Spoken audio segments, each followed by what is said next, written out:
In related news, Filipinos can still avail of Saudi Arabia's demand for skilled and semi-skilled workers. This despite of the Saudization policy of the Middle East Kingdom. Again, here's Freddy Abando. Saudi Arabia continues to be the top destination of overseas Filipino workers in the Middle East.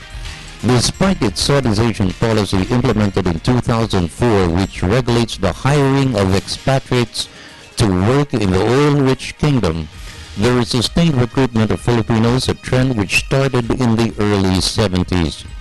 The initial batch was a group of close to 500 engineers hired with other foreign nationals to meet Saudi Arabia's demand for labor to fuel its economic boom. Professionals from engineers, medical personnel, and all kinds of professionals, skilled and semi-skilled workers are still in demand. The vision for them is to be a viable, a legitimate option for expatriate workers.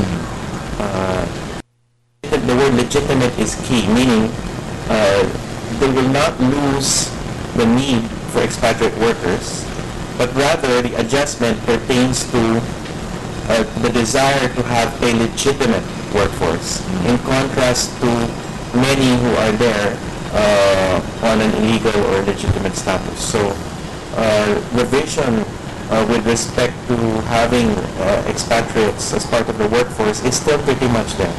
To date, Dola's figures show 600,000 OFWs. Other studies reveal 1.2 million Filipinos working in the world's #1 oil-producing nation. 8% of the $22 billion OFW remittances in 2012 was sourced from Saudi Arabia. The deployment also suffers from illegal workers. Because of this, a crackdown was ordered against undocumented workers, 10,000 of which are Filipinos. The good news, they were given until November 3 to legalize their work permits. The amnesty period ended lately. Half of these illegals want to stay and work. The rest have no option but secure their exit visas and be repatriated back to the Philippines. It will not be a vast majority of Filipinos who will be affected.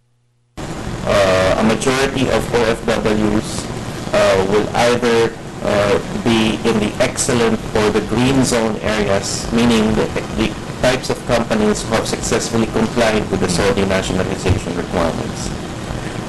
And so we are not looking at a major impact because aside from the fact that there will be identified red zone or non-compliant companies, many of the expatriate workers in these non-compliant companies will also be allowed to transfer.